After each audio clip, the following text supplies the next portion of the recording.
What's up, Planeswalkers? It's your boy K-Dog, back in standard. Just a little best of one action, a little Thanksgiving special. Obviously, not really inspired necessarily by Thanksgiving, but just want to keep it something sort of light and simple, and just kind of keep the videos flowing every day for you guys. Obviously, people who are not in the United States don't celebrate Thanksgiving. Well, just another Thursday for you. But here in the United States, pretty big holiday. Although obviously this year things are a little bit different. So in that regard, hope everybody is staying safe.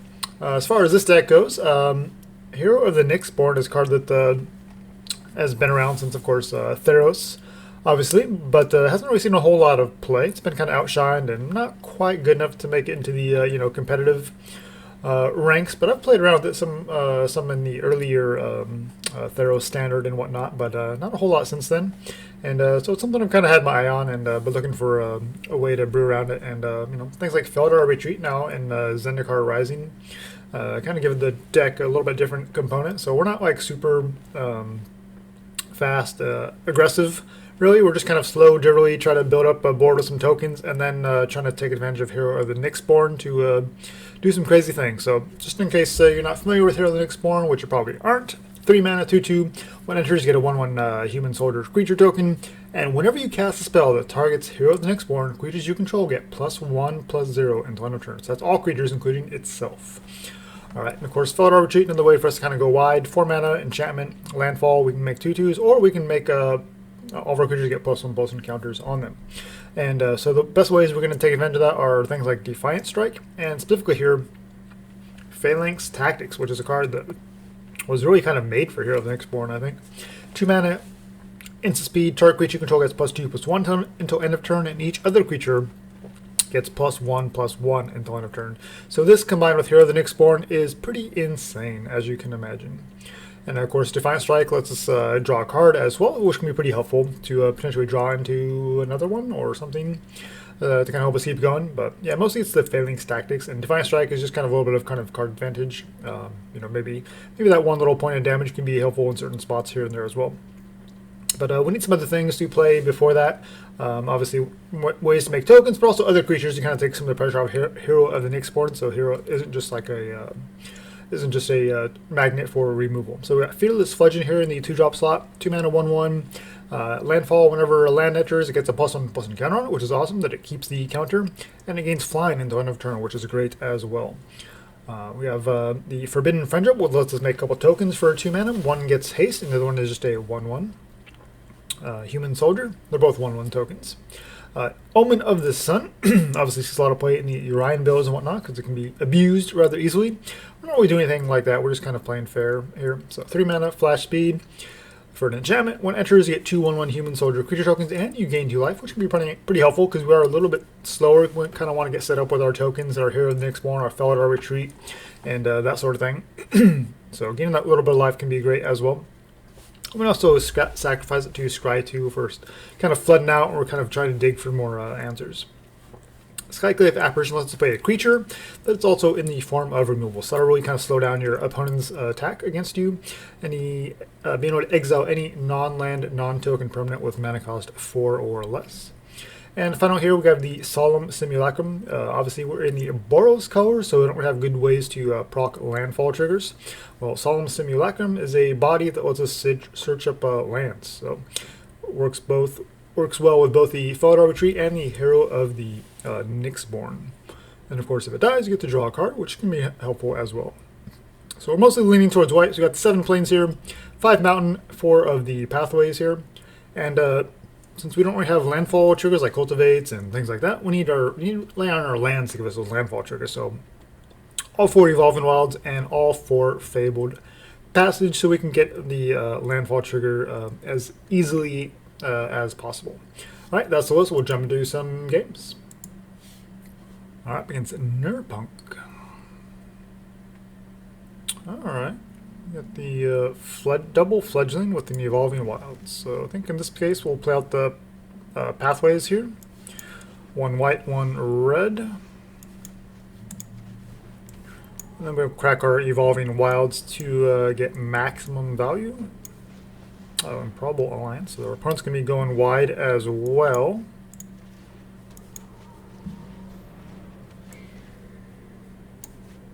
So we might need to Skyclave that. So I think we'll still stick with the plan though. Fearless Fledgling. Oops, I played that on white. That's alright. We got the Evolving Wilds here.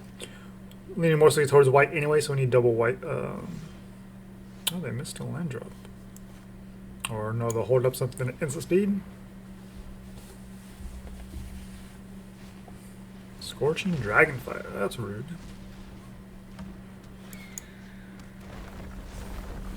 Let's go and crack it now. If they haven't responded yet, then we'll go ahead and get these triggers now. Obviously, we're still in Scorching Dragonfire range, but if they're holding up like a shock or something, then we'll at least try to dodge that.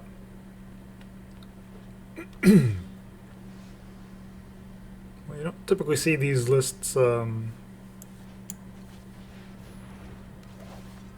be so reactive. Usually, the Improbable Alliance wants to like draw quite a bit. Our opponent's just kind of playing a draw-go game. Not sure what that's about. They've got 2 mountain, 2 islands, so they should have access to what they need. Sure, you shock my apparition and you get a 2/2 token. Awesome. No land drop. I could go for the Solemn here, but I think I'd rather just get these retreats online.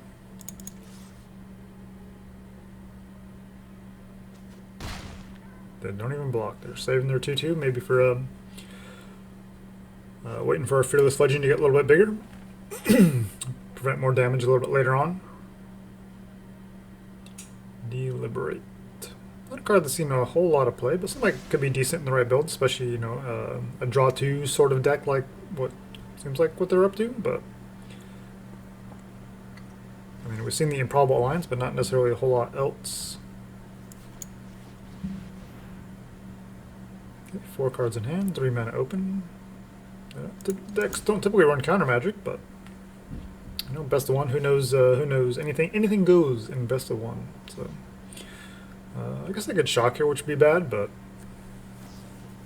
oh, Dragonfire. Okay. Well, we're just going to be making a bunch of 2/2s when these retreats come out, and then you only have so many shocks in your deck. We have millions of lands, not millions, but you know. Got Evolving Wilds, we got Fabled Passages. We're going to, oh, Just Sky. Griffin Airy. Okay. Could be something to Apparition. Just make some 2/2s.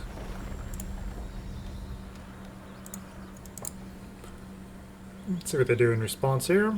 Probably just Fabled Passage at their end step for more 2/2s. Okay. Seems like a Griffin Airy plus Improbable Alliance is trying to do too much, but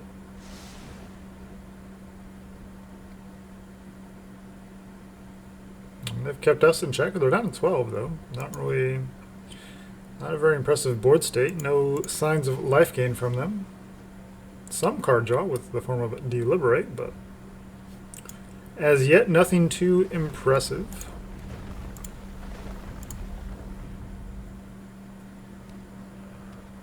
So they do have a bunch of cards in hand, so we can't be overly confident with what they might have. So we're going to fire off this Apparition, get that area off the board just in case they're holding up like a Revitalize or something. But I imagine if they are, they would have already fired it off. We could Phalanx Tactics just to keep it alive. Waste their shot. I mean, that we're representing lethal on board. They didn't respond. But they're holding up priority for something else here. Oh, Giant Killer. That seems ambitious, but we're swinging 15 here, so sweet. All right, against SWGJ. There's our hero. All right, we can Evolving Wilds on 1. Get our Friendship down on 2, followed by Hero. Alright, looks like we're up against maybe some kind of Death Touch or just some kind of mono green type build that's running a couple of Death Touch creatures. Well, that's annoying. I mean, there are 1/1s, so it's not like they're going to be killing us super quick.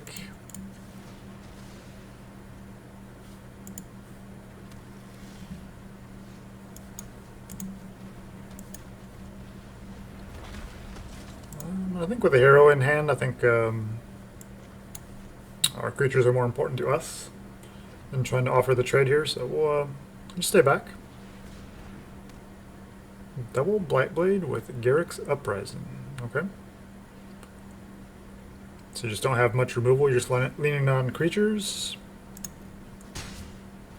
Testing the water with 1. Alright, well, double hero is interesting. I have the Felidar Retreat option as well. But I'm not sure how much we value that in this particular situation. I mean, they seem like they want to be pretty aggressive with these Death Touchers, so looking at our heroes, so they might have like a Primal Might or something. Again, just swinging 1. Man, it's so tempting to go for the Felidar Retreat.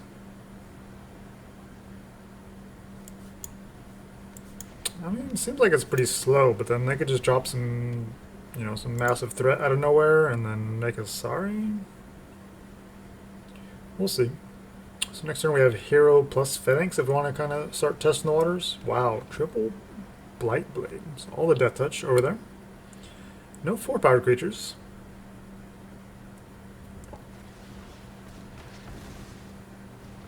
Well, we didn't need the retreat super heavily, so that's fine. It's annoying, but it's fine. Alright, we got the Fledgling. And I guess we'll play it on red. And now they've got double hero, we'll just pass and hope they both live, and then next turn we could have a pretty massive swing. Uh-oh, Gargaroth, that's not good. So they're going to gain at least 3. I mean, they were kind of stuck on lands there, so I guess it's kind of fair that they got that out. Just swinging with the 1 still.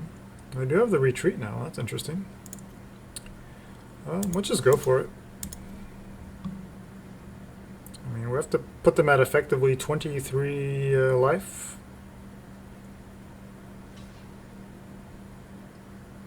Okay, gonna block the Fledgling, makes sense, and a hero, I would assume. 1 hero, 1 Fledgling. Keeping the Gargaroth. I'll target the hero that's not blocked, and they did not block with their Gargaroth. So I think they're just dead. I'm not good at math, but it looks like a -8 to me. So even if they did block with the Gargaroth, well, they would have obviously soaked up 6 damage plus the potential 3 life gain, if that's even what they would have gone for. So yeah, I think they'd be alive, but not by much.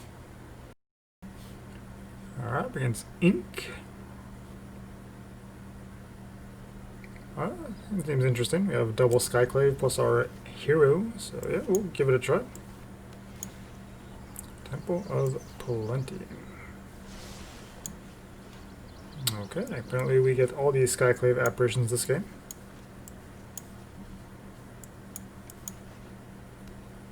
Speaking of Selesnya counters, what do we got going on?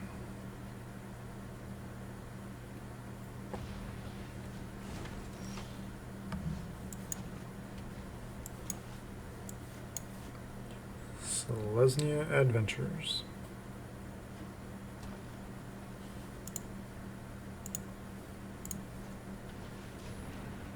Oh, playing Wandermere. Not a card that sees a whole lot of play. Well, we'll put these apparitions to use.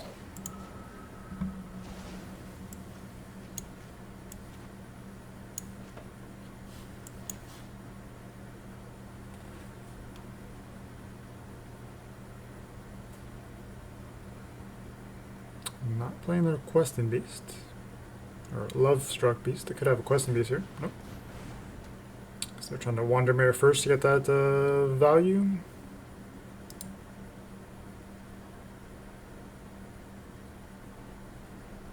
We have to be aware of like things like Giant Killer, maybe.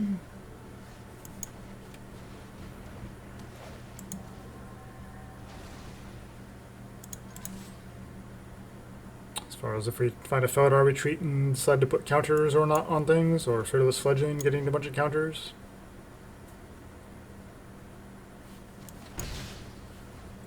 Let's get our hero online, but we'll see what our opponent is up to.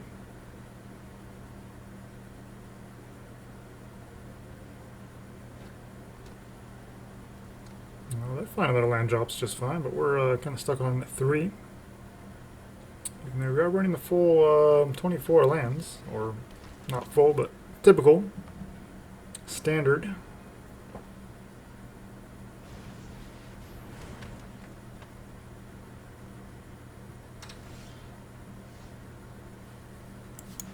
I do want to get this Innkeeper off the board, so. And since now that we're out of apparitions, I think we'll Fearless Fledgling, Fabled Passage, crack, get at least 1 counter on it, and then maybe Forbidden Friendship. I think that's the plan. Just kind of set up for a go big type strategy. Let's see, this taps to give their creatures +1/+1. Cool. So they're going to be able to get through for a decent amount of damage.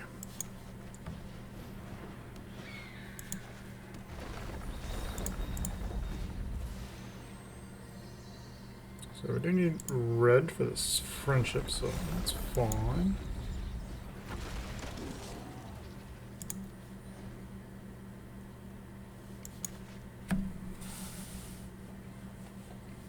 Question is, do we have time to Felidar Retreat, or just want to get the hero of the Nyxborn online ASAP? I mean, we're at 19. They haven't really been able to apply pressure to us thanks to these Skyclaves.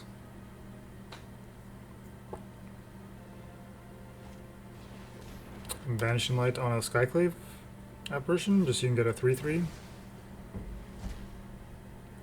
Like, people don't understand how these Skyclave Apparitions work.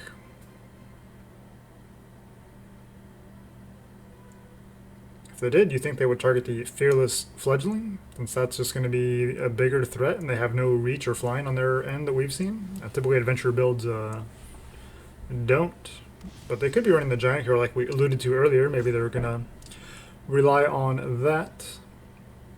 But the way people target these Skyclaves, it seems like they often don't understand that you don't really get your original thing back like you do with typical the white exile removal. Like if we have a way to deal with their Banishing Light, which we don't in our deck, then obviously we would get our Apparition back, but Skyclave Apparition does not work the same way. I mean, opponent's sitting back, but they have some pretty explosive turns, so. Do we try to get 1 retreat in, or do we just need a hero here?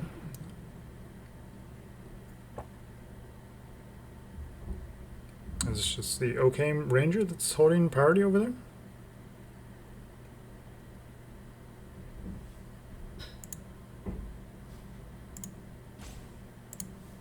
Are we paying attention? We watching Netflix?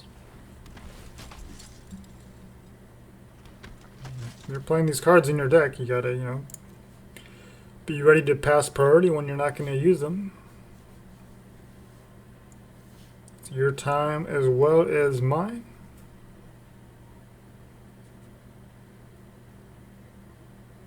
So we've got a pretty nice board state going on here. Kind of want them to kind of be aggressive and start using this Omen, but they're choosing not to. Alright, well, let's Felidar here. And we're gonna play land, and I guess we just make another 2/2. And just hope they don't have a way to deal with our hero of the Nyxborn. Alright, so we're starting to find some lands now. We'll just swing in the air. Just say hello. Try to.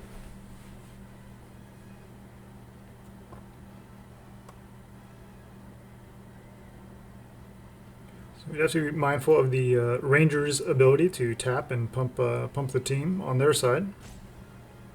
But with our board state, what our deck is trying to do is obviously keep our board state intact. So we don't want to block if we don't have to, because all of our 1/1s aren't going to really be doing a whole lot. But if we need to, might maybe throw one of them in front of like a, well, I guess their 3/3 token's the biggest threat, technically. Okay, they tap down our apparitions, which doesn't make any sense. Like, wouldn't you want the apparitions to block and die in combat?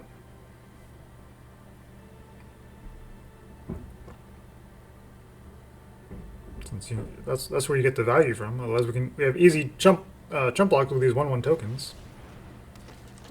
Okay, so the Victory's Envoy definitely means we need to speed up the clock here. So hopefully we find a land and we can Phalanx Tactics. The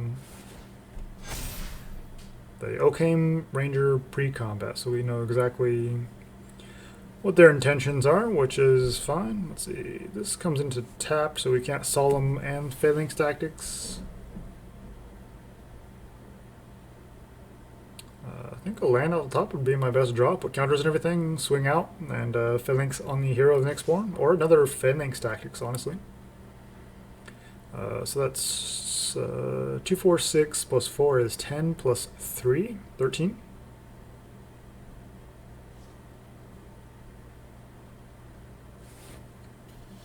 They hold one back.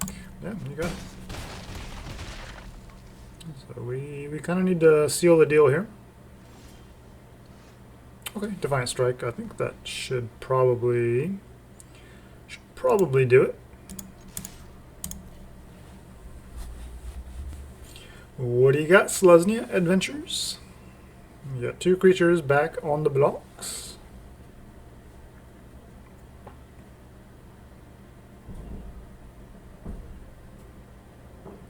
Here, look at my 1/1s when you're staring at a whole lot of other creatures that are bigger than that.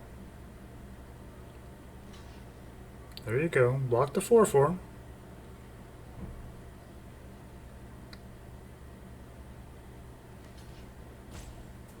Victory's Envoy on the 2/2. Makes sense? Yep. What's a Defiant Strike first? Just a hero. Oh, Phalanx Tactics. I'm not good at math, but I think that's game.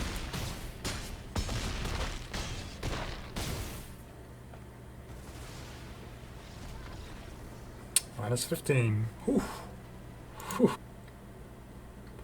Alright, so I just want to keep it real simple here, nice and short. So, pretty good. I mean, those are all fantastic examples of what the deck is trying to do. I think you really get the idea of what the deck is capable of. Obviously, with the Felidar Retreat, we're kind of tempted to go into like maybe Naya or something, but I think with the Evolving Wilds, Fabled Passage, Solemn Simulacrum package, I think we're pretty well covered on kind of hitting our land drops, and we also have the Defiant Strike as well to kind of help us dig through our deck, and to kind of help find either find another combat trick for our hero or another land drop potentially. And depending on the matchup, you can get these Felidar Retreat down and then just try to make a bunch of 2/2 tokens, or if you kind of need to speed up the clock, then start putting counters on things. It really just kind of depends on the matchup and kind of how things have unfolded. If you have time, try to go wide, obviously, and then when you're ready, then you can kind of just try to get the biggest possible turn that you can. And the nice thing about this is it's a little bit deceptive because you have all these like 1/1 tokens and things like that, and even your hero is just a little 2/2, right? So your opponent's going to be able to, they're going to be feeling pretty aggressive. They're going to see that you're going wide, so they're going to be a little bit, maybe they'll hold back 1 or 2 creatures, but they're going to feel like, they can attack into you because you just have 1/1s and 2/2s, and they can attack with their 3/3s, their 5/5 Lovestruck Beast, and whatever, just like we saw in that Selesnya adventure game. And then you can just swing back with the hero of the Nyxborn, and we had the Phalanx Tactics and the Defiant Strike. And even though our board wasn't super wide, we had the apparitions down, and we had just a couple of tokens. We had like the Forbidden Friendship tokens, and I think it was just the one Felidar Retreat token. So yeah, just with like 5-6 creatures out, we hit them for down to like -15 or whatever it was. So that's super impressive. And personally, I love this kind of decks where it just kind of wins out of nowhere. You know, like those Izzet decks where, you know, you just, the Izzet Wizards, you know, you just swing all out and then you just chain together some spells and you get all the prowess triggers and that sort of thing. Well, it's kind of the same idea, but obviously we're not in the air and things like that. We're just all on the ground, but, you know, we're trying to kind of lull our opponent into kind of thinking that, oh, we just have some puny little 1/1s so we can attack into them, no problem. They can't kill me on the crackback. I'm not going to die. Especially Hero of the Nyxborn is just a card that doesn't see you play, so people probably aren't even familiar with it or really underestimate its power. But since we are a little bit light on creatures, it can definitely be a magnet for your opponent's removal. Which is why we need things like Fearless Fledgling that can kind of be more of a distraction, especially if you can have this in your opening hand. That's fantastic. Otherwise, the hero tends to be target removal, which makes us sad, but then we can still make a bunch of tokens with our Felidar Retreat and things like that. And then Solemn Simulacrum can help you dig through your deck as well. So there's other ways to win. You don't have to have the Hero of Nyxborn, but the hero just makes it super fun. Yeah, so just a fun, casual little deck. Obviously not super competitive. Like it dies to removal very, very easily, very fragile. But you know, Felidar Retreat in particular does give this deck a you know, definitely a grindy value at least. So it's maybe semi-competitive, but not really. We do have the Apparition as well for some removal, but yeah, probably not quite there. But yeah, I don't think you need to go Nye or anything like that. I think that your Logma's Fabled Passage, Solemn, gives you all the landfall triggers you need. You don't want to be too dirtily. You want to actually get just enough stuff down, and then boom, seal the deal. One big swing. That's all we need. So yeah, super fun deck. Hope you guys enjoyed, and hope you guys are staying safe, enjoying the holiday, or just your normal day, depending on where you're at. So yeah, thanks for watching, guys. Till next time, make sure you jank with purpose.